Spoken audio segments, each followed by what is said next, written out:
Okay, so now I got you posted.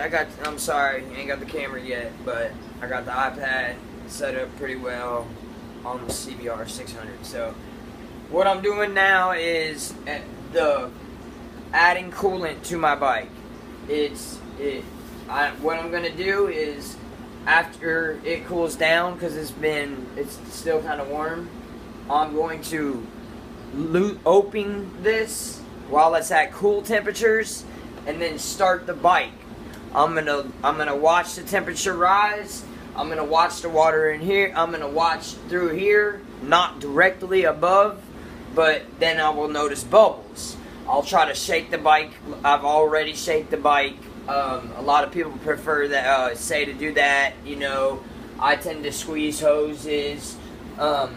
Once your bike gets to a certain temperature, like usually in the 180 era, your thermostat opens, which means there will now be coolant flowing through your hoses. So if you're having some type of issue with your bike and your temperature is reading above, let's say 185, and you feel some of your hoses and they're still cold, like nothing's been running through them, then more than likely I would say that y'all would have a thermostat issue or maybe a water pump issue.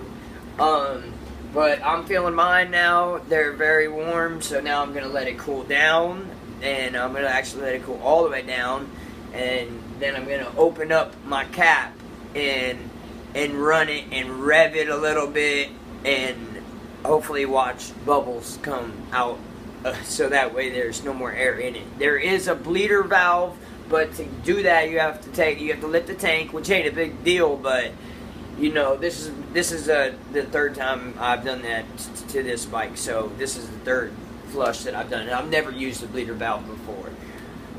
That being said, GSXRs are known to run hot, so when you start seeing, you know, as long as your fan kicks on at 218 and you don't never really look down and see your temperature above, you know, I don't know, 225, it's okay. Don't worry, it is okay. As long as that fan is running and you're watching it drop, even if it's only 1 or 2 degrees and it stays at, you know, 218 even, and you're sitting at a red light, it's fine.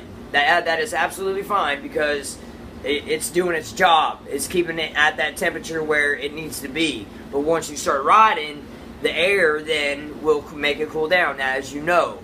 But so this is a 07 GSXR. I've already removed the side panels of the fairings, so it's all visible. I will record as I take the cap off once the bike has cooled down, so that way that also can be added into the video. I appreciate it, and please subscribe to me. I will post many more. You know, I work on all my motorcycles. I have me and my wife together. We have 4. I do everything to them myself. And I'm going to be posting plenty of videos of how-tos, and on all different specific types of bikes. We're not, you know, wealthy enough to be able to say, you know, we're all Suzuki owners. That's, you know, we all have GSXRs, you know. I have a Honda, I have a Suzuki, and I have, you know, another Honda, so, and she has a Kawasaki. So, that being said, you know, coolant systems on bikes are usually the same. So, that being said, you know, I'll try to keep this short and sweet, and then I'll tune you in to the actual, hopefully watching the air get out of the system.